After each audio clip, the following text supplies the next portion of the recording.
What's up, Aquarius, Sun, Moon, and Rising? Welcome to your March Tarot forecast. I feel like a lot of you are maybe feeling a little bit confused, or through March you're going to be feeling a little bit confused. We have Pluto in your sign now, which is bringing a lot of power, a lot of energy, a lot of deep transformation, and that is very clear here as well because we have a lot of big, important cards that represent joy, love. I have 6 of Cups, 10 of Cups. It's like, these are great cards, you know?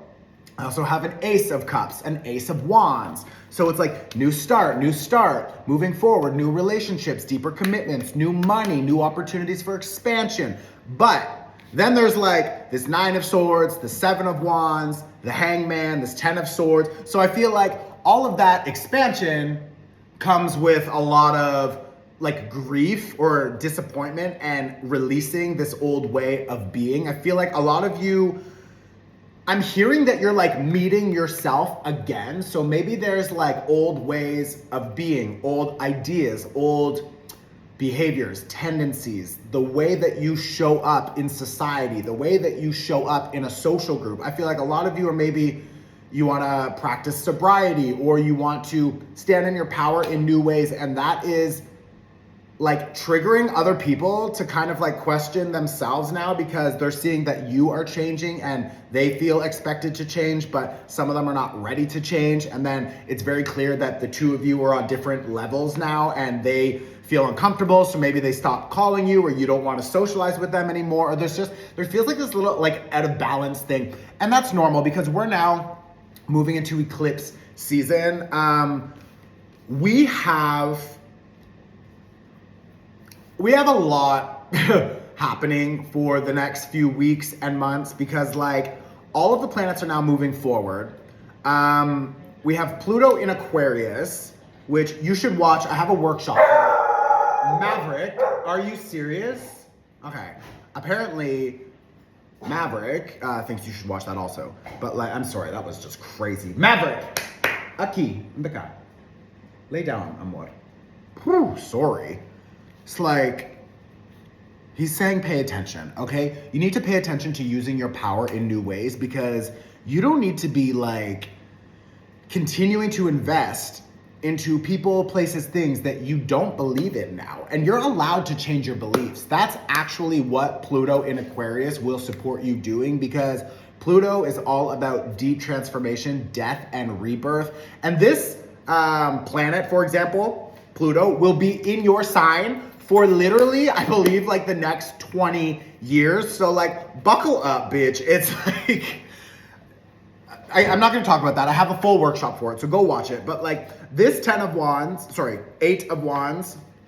10 of Cups, Ace of Wands, like you have new ideas. You have a new perspective that is continuing to show up. It's like your mind, your eyes are opening and you are seeing a new vision for yourself, a new possibility, and endless, like so much potential is showing up. All these new doors are opening and you're gonna feel, I feel like there's a lot of like high speed energy. So maybe a lot of ideas, a lot of communication, a lot of emails, text messages, phone calls. It's just like a lot of other people are going to be noticing like you're really kind of standing out. Like you're really impressive. You're really like alluring to other people. So this would be a really good time for you guys to be maybe meeting with a new person. I also feel like a lot of you are reflecting on maybe revisiting a person from the past, but you don't know how to approach it, or you're waiting for them to say something first and it's just like whatever. But if you take action, if you commit to a direction, like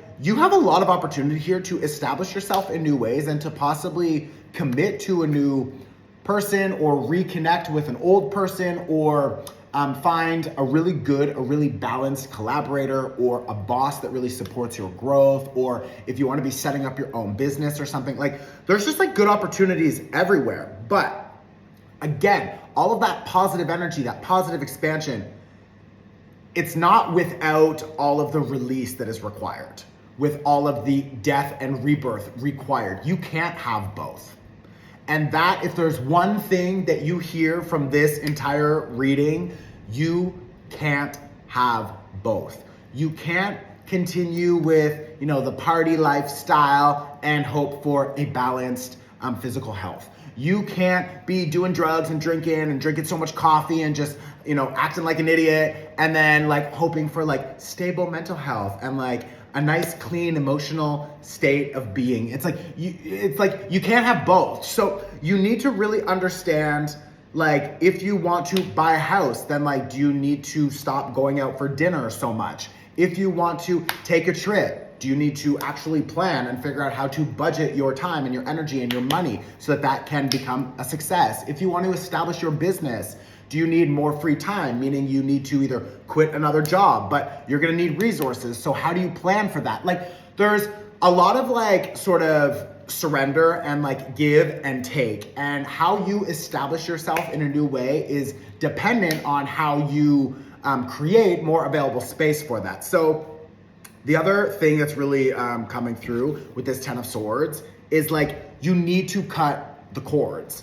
You need to cut, a lot of you need to, I'm hearing like carve out pieces of yourself, of your old identity, figuring out how to limit parts of your old identity. So maybe, again, for example, you were like a party person or whatever, and you're just like, I want a healthier, more balanced lifestyle. So it's like, okay, so maybe once a month you go out and you don't go so hard. It's like, you just, whatever. It's like there's an overall maturity happening here, because you're noticing if you want to attain those goals for yourself, which you can, you fully have the possibility to attain those goals, but it's like not by doing the same shit you've been doing. So when you start to examine your behavior, there's also a second layer connected to the subconscious, and that is connected to your belief systems about yourself. So maybe, for example, you've had low self-worth, or you thought that you were ugly, or you thought that whatever. It's like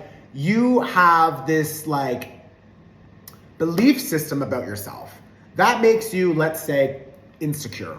That insecurity in your mind can only be managed when you drink alcohol. That gives you, more confidence for a limited amount of time. So with that confidence, you can then get out there and you can be social and you can do your thing.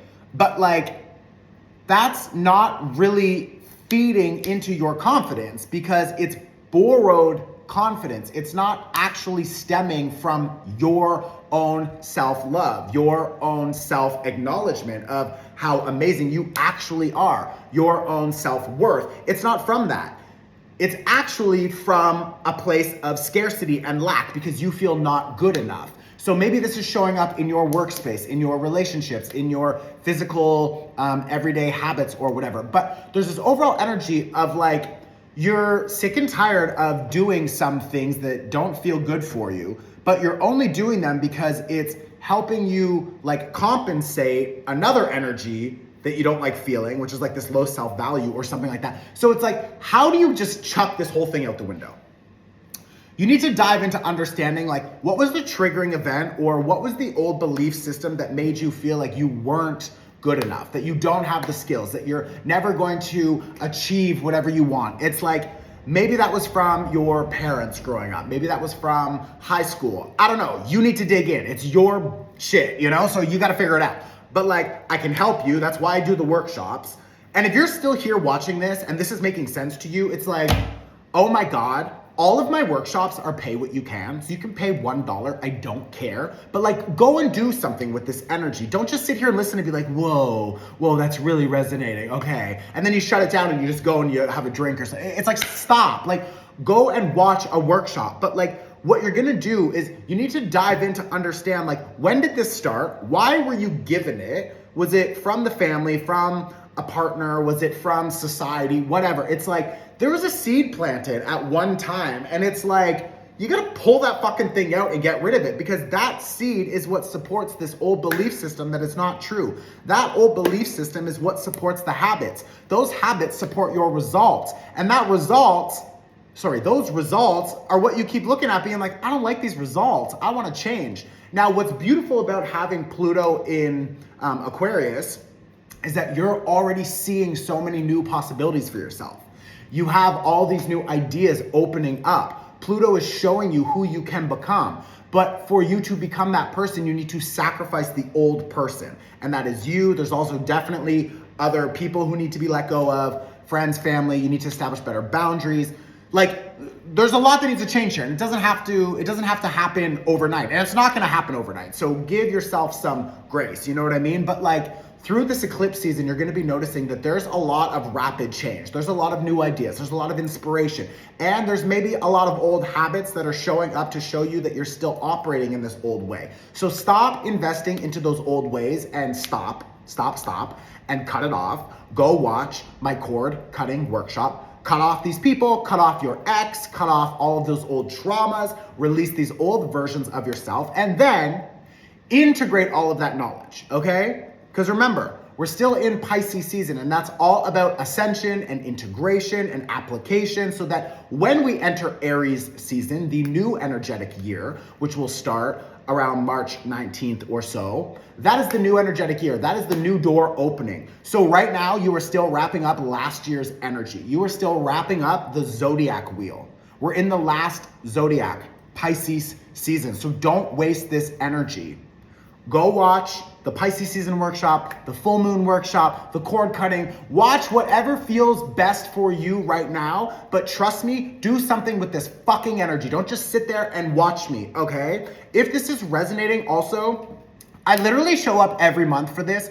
Please just hit the like button, leave a comment, share it on your Instagram story. These are all free ways to support me. I'm here. Don't just scroll by and keep going. Like, I literally show up every month for you. So please support me back, okay? I love you so much, Aquarius. Aquarius, you'll be fine. You're going to be thriving, especially with Pluto in Aquarius. You have so much fucking power right now for not only deep transformation and change, but also like literal power. Like, everything you touch right now has an opportunity to turn to gold. So don't touch the old shit that's just going to create more shit. Go and touch new ideas, inspired action, like get creative, try something new, and bet on yourself, okay? Take a chance on yourself. You fucking deserve it. I love you. Go watch a workshop. Let me know in the comments if this was helpful. I'll see you very soon. Send it to a friend. Love you. Ciao.